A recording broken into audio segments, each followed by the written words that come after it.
കേട്ടോ. ശ്രീ ബലദേവ് സച്ചിദാനന്ദൻ, ക്ഷമിക്കണം താങ്കളിലേക്ക് വരാൻ വൈകി. ഇവിടെ LDF-ൽ തന്നെ രണ്ട് അഭിപ്രായങ്ങൾ രൂപപ്പെട്ടു വന്നിരിക്കുകയാണല്ലോ. ഈ കേസിന്റെ സ്വഭാവം എന്താണെന്ന്, അത് വീണ വിജയനെതിരായ കേസ് മുഖ്യമന്ത്രിയെ ലക്ഷ്യമിട്ടുള്ളതാണെന്ന് CPM പറയുന്നു. ശരിക്കും എന്താണ് സംഭവിക്കുന്നത് LDF-ൽ ഇപ്പോൾ? ശ്രീ ബലദേവ്, മനസ്സിലായില്ലേ? ഇടതുപക്ഷ ജനാധിപത്യ മുന്നണി വ്യക്തമായ കാഴ്ചപ്പാടോട് തന്നെയാണ് മുന്നോട്ട് പോകുന്നത്. ബിനോയ് വിശ്വം പറഞ്ഞതിനെ മറ്റു രീതിയിൽ വളച്ചൊടിക്കേണ്ട. അദ്ദേഹം പറഞ്ഞത് വളരെ കറക്റ്റാണ്. വീണ വിജയന്റെ പ്രശ്നം CPM-നെയോ ഇടതുപക്ഷ മുന്നണിയിലുള്ള പ്രസ്ഥാനം, ഞാനും അതിലത്തൊരു പ്രസ്ഥാനത്തിന്റെ പ്രവർത്തകനാണ്, അതൊന്നും ഞങ്ങളെ ആരെയും ബാധിക്കുന്നതല്ല. അത് നിയമപരമായി തന്നെ രണ്ട് വ്യക്തികൾ തമ്മിലോ രണ്ട് കമ്പനികളോ തമ്മിലുള്ള പ്രശ്നമാണ്. അതിനെ ആ രീതിയിൽ തന്നെ നിയമപരമായി തന്നെ നേരിടുമെന്നാണ് ബിനോയ് വിശ്വം പറഞ്ഞത്. അത് LDF-ലെ പ്രശ്നങ്ങളാക്കി അതിനെ വഷളാക്കാനുള്ള ചില ശ്രമങ്ങൾ നടക്കും. ഇനി ഒന്ന് രണ്ട് കാര്യം പറഞ്ഞിട്ട് ഞാൻ മഞ്ചേഷിന്റെ ചോദ്യത്തിലേക്ക് വരാം. അതായത് ഇവിടെ നേതാക്കന്മാരോ അവരുടെ മക്കളെയൊക്കെ അറസ്റ്റ് ചെയ്യുമ്പോൾ അതിന്റെ നേതാക്കന്മാർ രാജിവെക്കണം, ധാർമ്മികത കാണിക്കണം എന്നൊക്കെ കോൺഗ്രസിന്റെയും BJP-യുടെയും പ്രതികൾ പറഞ്ഞു. അമിത്ഷായുടെ മകൻ ടെമ്പിൾ എന്റർപ്രൈസ് ലിമിറ്റഡിൽ 2014 50,000 രൂപ തുടങ്ങിയത് 2016 170 കോടി രൂപയുടെ കാണിച്ചതിന് CBI കേസെടുത്തു. അമിത്ഷാ അന്ന് BJP-യുടെ ദേശീയ പ്രസിഡന്റ് സ്ഥാനത്ത് രാജിവെച്ചതൊന്നുമില്ല. പിന്നീട് അദ്ദേഹത്തെ വെറുതെ വിട്ടു എന്ന് പറയാം. കാര്യം അന്വേഷിക്കുന്ന CBI ആയിരുന്നില്ല, അവിടെ രാജിവെച്ചു വന്നത്. പിന്നെ നമുക്കറിയാം, എൻഫോഴ്സ്മെന്റ് ഡയറക്ടറേറ്റ് എന്ന് പറയുന്ന ഹോം മിനിസ്റ്ററുടെ കീഴിലല്ല വരുന്നത്, ഇന്ത്യയുടെ പ്രധാനമന്ത്രിയുടെ കീഴിലാണ് എൻഫോഴ്സ്മെന്റ് ഡയറക്ടറേറ്റ് വരുന്നത്. അതിന്റെ ജോയിന്റ് ഡയറക്ടറായിട്ട് JP സിംഗിനെ 2017 100 ചില്ലാനം കോടി രൂപ അഴിമതിയിൽ CBI അറസ്റ്റ് ചെയ്തു. പ്രൈം മിനിസ്റ്റർ ഒന്നും രാജിവെച്ചതൊന്നുമില്ല. കാര്യം അതിന്റെ ED-യുടെ ജോയിന്റ് ഡയറക്ടർ JP സിംഗ് എന്നാണ് അദ്ദേഹത്തിന്റെ പേര്. രാജസ്ഥാൻ മുഖ്യമന്ത്രി ആയിരുന്നല്ലോ കോൺഗ്രസിന്റെ, അത് അശോക് ഗെഹ്ലോട്ട്, അദ്ദേഹത്തിന്റെ സഹോദരന്റെ ഹെൽത്ത് മിനിസ്റ്റർ ആയിരുന്നു അവിടെയും എൻഫോഴ്സ്മെന്റ് ഡയറക്ടറേറ്റ് കേസെടുത്തു. രാജസ്ഥാൻ മുഖ്യമന്ത്രി രാജിവെച്ചതൊന്നുമില്ല. അതുപോലെ തന്നെ സോണിയാഗാന്ധിയുടെ പ്രശ്നമായാലും അഹമ്മദ് പട്ടേലിന്റെ ആയാലും ഇങ്ങനെ നിരവധി കോൺഗ്രസ് നേതാക്കന്മാർക്കും BJP നേതാക്കന്മാർക്കും അവരുടെ സെക്രട്ടറിമാർക്കും ഒക്കെ കേസ് CBI എൻഫോഴ്സ്മെന്റ് ഒക്കെ BJP ഭരിച്ചപ്പോൾ തന്നെ വന്നിട്ടുണ്ട് ആ കേസ്. അവരാരും രാജിവെച്ചതൊന്നുമില്ല. അപ്പൊ ഇവിടെ പറയുന്നത് എന്താ, മുഖ്യമന്ത്രിയുടെ സെക്രട്ടറിക്കെതിരെ കേസ് വരുന്നു, മുഖ്യമന്ത്രിയുടെ മകൾക്കെതിരെ കേസ് വരുന്നു. അങ്ങനെയാണെങ്കിൽ അമിത്ഷായ്ക്ക് ആ സ്ഥാനത്തിരിക്കാനുള്ള അർഹതയില്ലായിരുന്നു. അതവിടെ നിൽക്കട്ടെ. ഇനി നമുക്ക് ഇതിലേക്ക് വരാം. ബഹുമാനപ്പെട്ട മോഹൻ വർഗീസ് പറഞ്ഞൊരു കാര്യത്തിൽ ഞാൻ തുടങ്ങാം. ഇപ്പോൾ കേസ് കുറ്റപത്രം കോടതിയിൽ സമർപ്പിച്ചു കഴിഞ്ഞാൽ ആ പ്രതി കോടതിയിൽ ഹാജരാകുന്നില്ലെങ്കിൽ മാത്രമേ പ്രതിയെ അന്വേഷിച്ച് കോടതിയിൽ നിന്ന് വാറണ്ട് വരുന്നു. അപ്പോൾ അറ്റാച്ച് ചെയ്തതിനാണ് ക്രിമിനൽ പ്രൊസീജിയർ കോഡ് 8283 അനുസരിച്ച് പ്രൊക്ലമേഷന്റെ അറ്റാച്ച്മെന്റ് എന്ന് പറയും. ഇവിടെ AK സെന്ററിലോട്ടൊന്നും ഈ കേസുമായി ബന്ധപ്പെട്ട് ഒരു പോലീസും വരുത്തില്ല. കാരണം വീണ വിജയൻ കോടതിയിൽ ഹാജരാകുന്നില്ലെങ്കിൽ ആ അഡ്രസ്സിലേക്ക് പോകാം. വീണ വിജയൻ കോടതിയിൽ ഹാജരായാൽ AK സെന്ററിലേക്ക് അന്വേഷണം പോകത്തില്ല. കാരണം കുറ്റപത്രം സമർപ്പിച്ച് കഴിഞ്ഞു. ഇനി ഒരു പക്ഷേ എൻഫോഴ്സ്മെന്റ് ഡയറക്ടറേറ്റ് അന്വേഷിച്ചാൽ ശരിയാണ്, നിങ്ങൾ പറഞ്ഞ് അന്വേഷിച്ചു വരാം. പക്ഷേ ഞാൻ നേരത്തെ ഒരു ചർച്ചയിൽ പറഞ്ഞതാണ്, ഡൽഹി ഹൈക്കോടതി തന്നെ ജസ്റ്റിസ് സൗരവ് ബാർജിയുടെ വിധിയുണ്ട്, when SFIO start investigation, parallel investigation is not possible. അത് ഹൈക്കോടതിയുടെ വിധി അടക്കിയാണ്. അപ്പൊ ആ വിധിയെ ഓവർ റൂൾ ചെയ്യണം. SFIO ഒരു കമ്പനി ആക്ട് അനുസരിച്ച് അന്വേഷണം തുടങ്ങിക്കഴിഞ്ഞാൽ, ആ അന്വേഷണത്തിൽ കുറ്റപത്രം തുറന്നു കഴിഞ്ഞാൽ ആ കോടതിയിൽ ട്രയൽ നിൽക്കുമ്പോൾ സമാന്തരമായ ഒരു അന്വേഷണം സാധ്യമല്ല. അങ്ങനെ വന്നാൽ ഹൈക്കോടതി റൂൾ മറികടക്കേണ്ടി വരും. അവരാദ്യം ആ റൂൾ ഓവർ റൂൾ ചെയ്ത് അതിനുള്ള ഓർഡർ വേണ്ടി വരേണ്ടി വരും. അതല്ലെങ്കിൽ ആ റൂളിന്റെ പശ്ചാത്തലത്തിൽ ഈ SFIO ഒരു അന്വേഷണം നടന്നു കഴിഞ്ഞ് റിപ്പോർട്ട് കൊടുത്തു കഴിഞ്ഞു. അത് റിപ്പോർട്ട് കൊടുക്കാതിരുന്നല്ല, കുറ്റപത്രം സമർപ്പിച്ചു, വീണയെ പ്രതിയാക്കി.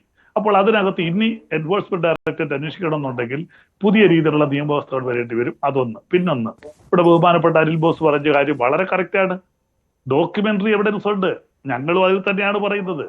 വീണ വിജയൻ എന്ന വ്യക്തിക്ക് എക്സാലോജിക് എന്ന കമ്പനിക്ക് CMRL പണം കൊടുത്തതിന് ഡോക്യുമെന്ററി എവിഡൻസ് ഉണ്ട്. അത് കള്ളപ്പണമല്ല. കാരണം എന്താ, ഒരു എഗ്രിമെന്റിന്റെ അടിസ്ഥാനത്തിൽ പൈസ ഒരു സേവനത്തിന് വേണ്ടി കൊടുത്തു. കറക്റ്റാണ്. CMRL എന്ന കമ്പനി എക്സാലോജിക്കിന് കൊടുത്തു. പക്ഷെ അതല്ലല്ലോ കമ്പനി ആക്ട് അനുസരിച്ച്, അതല്ലല്ലോ അന്വേഷിച്ചത്. ഇതാണ് സേവനം കിട്ടിയിട്ടില്ല എന്ന കാര്യമാണല്ലോ, ആ കമ്പനി ഫ്രോഡ് കാണിച്ചു എന്നുള്ളതാണല്ലോ. ഇല്ലില്ല, ഞാൻ ഒരു ഫ്രോഡ് കാണിച്ചിട്ടില്ല മഞ്ചേഷേ. കമ്പനി ആക്ട് അനുസരിച്ച് എന്താ ഫ്രോഡ്? നിങ്ങൾ എന്താ ഫ്രോഡിനെ കുറിച്ച് ഇടപെടൽ പറഞ്ഞേക്കുന്നത്? കമ്പനി ആക്ട് അനുസരിച്ച് ഫ്രോഡ് കാണിക്കുക എന്ന് പറഞ്ഞാൽ ആ കമ്പനി ആക്ട് പറയുന്ന കാര്യങ്ങൾക്ക് വയലേറ്റ് ചെയ്ത് പ്രവർത്തിക്കണം. അതിന് നമ്മുടെ മുമ്പിൽ നിരവധി കേസുകളുണ്ട്. സത്യം കമ്പ്യൂട്ടേഴ്സ്, സഹാറ SFIO എന്ന ഏജൻസിയാണ് അന്വേഷിച്ചത്. ഉത്തരവാദിത്തപ്പെട്ട ഏജൻസിയാണ് അന്വേഷിച്ചത്. കമ്പനി നിയമം അനുസരിച്ച് അന്വേഷിക്കാൻ നിയോഗിക്കപ്പെട്ട ഏജൻസിയാണ് അന്വേഷിച്ചത്. എന്നിട്ടും എന്താണ് വയലേറ്റ് ചെയ്തത് എന്ന് എന്തുകൊണ്ടാണ് താങ്കൾക്ക് സംശയം തോന്നുന്നത്? അവിടെ നൽകാത്ത സേവനത്തിനാണെന്നുള്ളത് തെളിവ് സഹിതം SFIO കുറ്റപത്രം നൽകിയിരിക്കുകയാണ് കോടതി. ഞാൻ പറയേണ്ട മഞ്ചേഷേ, ഞാനിവിടെ കേട്ടോണ്ടിരുന്നില്ല പറയുന്നത്. അവർ കുറ്റപത്രം നൽകിയിരിക്കുന്നത് ഇത് ശരിയാണ്, ഇൻകം ടാക്സ് സെറ്റിൽമെന്റിന്റെ ബോർഡ് അനുസരിച്ച് 1.72 കോടി ഇപ്പൊ തുക കൂടിയിട്ടുണ്ട്, വാങ്ങിച്ചു എന്ന് പറയുന്നു. ഇതിനകത്ത് ആർക്കാണ് പണം നഷ്ടപ്പെട്ടിരിക്കുന്നത്? CMRL എന്ന കമ്പനിക്ക്. അതിനകത്ത് സ്റ്റേറ്റ് ഗവൺമെന്റ് നഷ്ടമുണ്ട്. കാര്യം അതിനകത്ത് സ്റ്റേറ്റ് ഗവൺമെന്റ് വിഹിതം കൊണ്ടുള്ള ഒരു കമ്പനിയാണ് CMRL. നഷ്ടം വന്നിരിക്കുന്നത് പബ്ലിക്കാണ്. അപ്പൊ ഇവിടെ ഫ്രോഡ് കാണിച്ചിരിക്കുന്നത് CMRL എന്ന കമ്പനി ആക്ട് അനുസരിച്ച് ഫ്രോഡ് കാണിച്ചിട്ടുണ്ട്. അതിന്റെ ഡയറക്ടർ ബോർഡ് മെമ്പർമാർ ഫ്രോഡ് കാണിച്ചിട്ടുണ്ട്. സ്റ്റേറ്റ് ഗവൺമെന്റ് പ്രതികരിച്ചാൽ വരുന്ന ബോർഡ് മെമ്പർമാർ ഫ്രോഡ് കാണിച്ചിട്ടുണ്ട്. അവര് ഒരു നിയമത്തിന്റെ പേരിൽ 2 കമ്പനിയുമായിട്ട് ഒരു എഗ്രിമെന്റ് ഉണ്ടാക്കി ബാങ്ക് വഴി കാശ് ട്രാൻസ്ഫർ ചെയ്തിരിക്കുന്നത്. അതാണ് റിക്കാർഡിക്കൽ അങ്ങനെ അതിൽ സ്വതന്ത്രമാകാൻ പറ്റില്ല. അവരൊരു ഫ്രോഡ് കാണിച്ചിട്ടുണ്ടെങ്കിൽ ആ ഫ്രോഡ് കാണിച്ചതിന്റെ ഗുണം കിട്ടിയത് ഏതാണ്? മറ്റൊരു കമ്പനിക്കാണ്, എക്സാലോജിക്കിനാണ്. അതിന്റെ ഉടമയായ വീണ വിജയനാണ്. ഒരിക്കലുമില്ല. വീണ വിജയൻ ഫ്രോഡ് കാണിച്ചിട്ടില്ല. അവരാകെ ചെയ്യാത്തത് പണം കൈപ്പറ്റിയിട്ട് ഞാൻ സേവനം കൊടുത്തില്ല എന്നേ ഉള്ളൂ. ആ സേവനം കൊടുത്തില്ലെങ്കിൽ അതൊക്കെ സേവനം കൊടുക്കാത്ത ഫ്രോഡല്ല, കമ്പനി ആക്ട് ഫ്രോഡിൽ വരുന്നതല്ല. പിന്നെ പോലെയുള്ള ഉത്തരവാദിത്തപ്പെട്ട ഏജൻസി, ഇത്രയും കോമ്പറ്റന്റ് ആയ ഒരു ഏജൻസിക്ക് അറിയാൻ മേലാത്ത കാര്യമാണ്. SFI അടുത്ത് ഏത് കേസാണ് ശിക്ഷിച്ചിട്ടുള്ളത്? വളരെ 100 കേസ് എടുത്താൽ ഒരു കേസ് 1% താഴെയാണ് അവിടെ ശിക്ഷ. എൻഫോഴ്സ്മെന്റ് ഡയറക്ടറേറ്റിന്റെയും SFIയുടെ കേസുകൾ 1% താഴെയാണ് പണിഷ്മെന്റ്. അതിന്റെ കാര്യം ഇതാണ്, അനാവശ്യമായിട്ട് അവർ കേസെടുക്കുന്നു. കാര്യം അപ്പൊ ഇവിടെ കേസെടുക്കുമ്പോൾ ശരിയാണ്, CMRനെ ശിക്ഷിക്കും, CMRന്റെ ബോർഡ് മെമ്പർമാരെ ശിക്ഷിക്കും. അവർ ഫ്രോഡ് കാണിച്ചു. റിക്കാർഡിക്കലായിട്ടാണ് വീണ വിജയൻ പൈസ വാങ്ങിച്ചിരിക്കുന്നത്. വീണ വിജയൻ അവിടെ മറ്റൊരു കാര്യം കൂടിയുണ്ട് ശ്രീ ബൽദേവ് സച്ചിദാനന്ദൻ. ഫ്രോഡ് കാണിച്ചു ഒരു കമ്പനി, അതിന്റെ ഗുണം മറ്റൊരു കമ്പനിക്ക് കിട്ടി. പക്ഷെ നിയമപരമായി അവർ കുറ്റക്കാരല്ല എന്ന് താങ്കൾ പറയുമ്പോൾ മറ്റൊരു കാര്യം, അവിടെ ധാർമ്മികത ഉയർന്നു വരും. എന്തിനാണ് ഈ കമ്പനി നിയമപരമായി ശരിയാണ്, അദ്ദേഹം നിയമപരമായ എന്തിനാണ് ഈ പണം വാങ്ങിയത്? അതിന്റെ ഗുണം കിട്ടുന്നത് CMRലാണല്ലോ. എങ്ങനെ ഗുണം കിട്ടും? ഈ സർക്കാരിൽ ഗുണം കിട്ടും, ഈ സർക്കാരിൽ നിന്ന് ഗുണം കിട്ടും. അതായത് ഒരു കൈക്കൂലി കൊടുത്തിരിക്കുകയാണ് അവിടെ ഈ സേവനം വാങ്ങി എന്നുള്ള പൊതുസമൂഹത്തിന് മുന്നിലുണ്ട് കേട്ടോ. നിങ്ങൾ കാര്യങ്ങൾ സമ്മതിക്കുകയാണ്. കാരണം ഇവിടെ ഗുണം കിട്ടുന്ന ആർക്കോ ഗുണം കിട്ടിക്കോട്ടെ.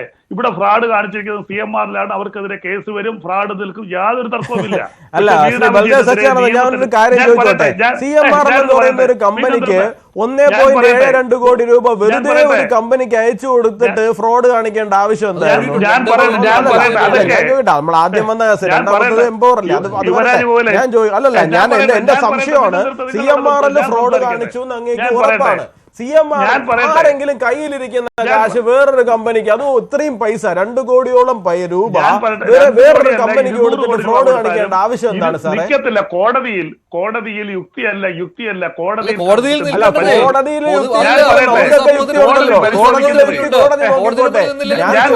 നമുക്കൊക്കെ യുക്തി ഉണ്ടല്ലോ. എന്തിനാണ് ഒരു കമ്പനി മറ്റൊരു കമ്പനിക്ക് വെറുതെ 2 കോടി കൊടുത്തിട്ട് നിങ്ങൾ പറയുകയാണ് ഈ കമ്പനി ഫ്രോഡ് കാണിച്ചു, പൈസ മേടിച്ച കമ്പനി നിഷ്കളങ്കരാണ്, ശുദ്ധരാണ്? യുവരാജിന്റെ സമയം വരുമ്പോ സംസാരിക്കും. അല്ലല്ല, എനിക്ക് സംശയമുണ്ട്. അല്ലല്ല സാർ, അങ്ങനെ പറഞ്ഞു പോലെ സംശയമാണ് ചോദിക്കുന്നത്. സംശയം താങ്കളുടെ സമയം വരുമ്പോ ചോദിച്ചാൽ മതി, ഞാൻ സംസാരിക്കും. അങ്ങനെയാണ് നിങ്ങൾ ആരും ഇവിടെ സംസാരിക്കാൻ. നിങ്ങൾ പറയുന്നതിനകത്തുള്ളൊരു സംശയം ഞാൻ അതിലേക്ക് വരുവാണല്ലോ. ഞാൻ പറഞ്ഞല്ലോ, എക്സാലോജിക് എന്ന കമ്പനി പൈസ വാങ്ങിച്ചിരിക്കുന്നത് സേവനം കൊടുക്കാന്ന് പറഞ്ഞാണ്. സേവനം കൊടുത്തിട്ട് സിവിൽ നിയമത്തെ കുറിച്ച് നിങ്ങൾക്ക് വല്ലതും അറിയാമോ? ഒരു സിവിൽ ഡിസ്പ്യൂട്ട് ഉണ്ടായാൽ അഗ്രിയോട് പാർട്ടിക്ക് നഷ്ടത്തിന് കേസ് കൊടുക്കാം. CMRൽ കേസ് കൊടുത്താൽ ആ പണവും പലിശയും കൂടെ ആ സേവനം കൊടുത്തില്ലെങ്കിൽ തിരിച്ചു കൊടുക്കണം. നാളെ ഞാനും ഈ കേസിൽ അങ്ങനെയല്ല സാർ വിഷയം. അവിടെയാണ് പ്രശ്നം. അല്ലല്ല, സാർ തെറ്റിദ്ധരിപ്പിക്കുകയാണ്, അങ്ങ് തെറ്റിദ്ധരിപ്പിക്കുകയാണ്. അങ്ങനെ അങ്ങ് പറഞ്ഞു പോകാൻ വേണ്ടിയിട്ട് സാധിക്കില്ല. ഇവിടെ സേവനം എന്താണെന്നുള്ള കാര്യം വളരെ വ്യക്തമായിട്ട് പറഞ്ഞിട്ടുണ്ട്. അത് ടാലിയും മൈക്രോസോഫ്റ്റ് എക്സലും ഒക്കെ മാനേജ് ചെയ്യാൻ വേണ്ടിയിട്ടാണ്, സർവീസ് ചെയ്യാൻ വേണ്ടിയിട്ടാണെന്ന് കൃത്യമായി തന്നെ പറഞ്ഞിട്ടുണ്ട് സാർ. അതുകൊണ്ട് സാറിന് അങ്ങനെ പറഞ്ഞത് രക്ഷപ്പെട്ടു പോകാൻ വേണ്ടിയിട്ട് സാധിക്കില്ല. ഈ സേവനം എന്ന് പറയുന്നത് ഒരു ഫ്രോഡ് പണിയാണ് എന്നാണ് ഇന്റർം സെറ്റിൽമെന്റ് ബോർഡ് ഉൾപ്പെടെ പറഞ്ഞു വെച്ചിരിക്കുന്നത്. ഇത് ജസ്റ്റ് ഒരു മറ മാത്രമാണ്. യുവരാജ് ഇവിടെ സംസാരിക്കത്തില്ല, മര്യാദക്കില്ല. യുവരാജ് സംസാരിക്കാൻ അതല്ലല്ലോ ചർച്ചയ്ക്ക് യുവരാജ് പോലും സംസാരിച്ചാലും ഞാൻ എടുക്കരുത് കേട്ടോ. ഇവിടെ നിങ്ങൾ 3 പേരും സംസാരിച്ചില്ല, മര്യാദ വേണ്ട ഒരു ചർച്ചയ്ക്ക് ഇരിക്കുമ്പോൾ. ഞാൻ എന്റെ കാര്യം പറയട്ടെ, നിങ്ങൾക്ക് പറയാനുള്ള നിങ്ങളുടെ സമയം വരും പറഞ്ഞോളൂ. ഞാനൊരു 20 മിനിറ്റ് മനസ്സിലായി. അല്ല, ഞാൻ ഉത്തരത്തിലാ പറയുന്നത്, വ്യക്തമായിട്ടാണ് ഉത്തരം പറയുന്നത്. ഇതിനകത്ത് വീണ വിജയന്റെ പേരിൽ കോടതിയിൽ ചെല്ലുമ്പോൾ നിയമപരമായിട്ട് കോടതിയിൽ വേണ്ടത് നിയമവും തെളിവുക, അല്ലാതെ അവിടെ വരുമ്പോൾ നമ്മുടെ സൈദ്ധാന്തികോ യുക്തിയോ ഒന്നുമല്ല. നിങ്ങൾക്കത് ധാർമ്മികതയുണ്ട്. ധാർമ്മികതയൊന്നും കോടതി പരിശോധിക്കുന്നില്ല. കോടതിയിൽ വേണ്ടത് കോൺക്രീറ്റ് എവിഡൻസ് ആണ് വേണ്ടത്. കോടതിയിൽ വേണ്ടത് നിയമമാണ് പരിശോധിക്കുന്നത്, അല്ല കോടതിയിൽ വരുന്ന നീതിയല്ല. കോടതിയിൽ പരിശോധിക്കുന്നത് നിയമമാണ്, നീതിയല്ല. ഞാനൊരു സംശയം ചോദിച്ചോട്ടെ. അപ്പോൾ ഒരു കാര്യം ബോധ്യമായി, ഒരു കമ്പനി ഫ്രോഡ് നടത്തിയിട്ടുണ്ട്. ആ ഫ്രോഡ് നടത്തിയതിന്റെ ഗുണം എക്സാലോജിക്കിനും വീണ വിജയനും കിട്ടിയിട്ടുണ്ട്. പക്ഷേ എക്സാലോജിക്കും വീണ വിജയനും കോടതിയിൽ രക്ഷപ്പെടും. കാരണം ഫ്രോഡ് നടത്തിയത് മറ്റൊരു കമ്പനിയാണല്ലോ. പക്ഷേ ഇതെന്ത് ലോജിക്കാണ്? അപ്പൊ പൊതുസമൂഹത്തിനെല്ലാം ബോധ്യമാകും അവിടെ ആ ഫ്രോഡിന്റെ ഗുണഫലം അനുഭവിച്ചിരിക്കുന്നത് ആരാണ് എന്ന്, പണം കിട്ടിയത് ആർക്കാണ് എന്നുള്ളത്. മഞ്ജുഷ ഞാൻ പറഞ്ഞല്ലോ, ഞാനും മഞ്ജുഷ തമ്മിൽ ഒരു എഗ്രിമെന്റ് ഉണ്ടായി കഴിഞ്ഞാൽ മഞ്ജുഷ എനിക്ക് പണം തരുന്നു. ഞാൻ ആ സേവനം തന്നില്ലെങ്കിൽ എനിക്കെതിരെ കോടതിയിൽ ഫയൽ ബ്രീച്ച് ഓഫ് എഗ്രിമെന്റ് ആണ്. അതിനെതിരെ സിവിൽ ഡിസ്പ്യൂട്ട് ഫയൽ ചെയ്യാം. അതിനകത്ത് പരാതിയില്ലെങ്കിൽ പിന്നെ ഒരു കാര്യമില്ല. കാര്യം വേണ്ട. പക്ഷെ ആളുകൾക്ക് ബോധ്യപ്പെട്ടിട്ടുണ്ട് എന്തായാലും പണം വാങ്ങി എന്നുള്ള കാര്യം. ആദ്യം പണം വാങ്ങിയിട്ടില്ല എന്നുള്ളതായിരുന്നല്ലോ. പണം വാങ്ങി എന്നുള്ള കാര്യം ബോധ്യപ്പെട്ടിട്ടുണ്ട്. ആ പണം സേവനം നൽകാതെയാണ് എന്ന കാര്യം ബോധ്യപ്പെട്ടിട്ടുണ്ട്. പക്ഷെ കോടതിയുടെ മുന്നിൽ നിൽക്കുകയില്ല എന്ന് താങ്കൾ പറയുന്നു. അത്രയേ ഉള്ളൂ. അവിടെ മറ്റൊരു കാര്യം കൂടി പാരലായിട്ട് സംഭവിച്ചിട്ടുണ്ട്. തോട്ടപ്പള്ളി സ്പിൽവേയുടെ മുന്നിൽ നിന്നുള്ള കരിമണൽ കടത്തും അവിടെ വന്നിട്ടുണ്ട്. അത് കിട്ടിയത് CMRL-നാണ്. അത് സർക്കാരിന്റെ സഹായമാണ് അവിടെ കിട്ടിയത്. അപ്പോൾ വീണ വിജയനും എക്സാലോജിക്കിനും നൽകിയിരിക്കുന്ന പണം ആത്യന്തികമായി എന്തിനു വേണ്ടിയാണ് CMRL നൽകിയിരിക്കുന്നത് എന്ന കാര്യത്തിലും ഉത്തരമായിട്ടുണ്ട്. കോടതി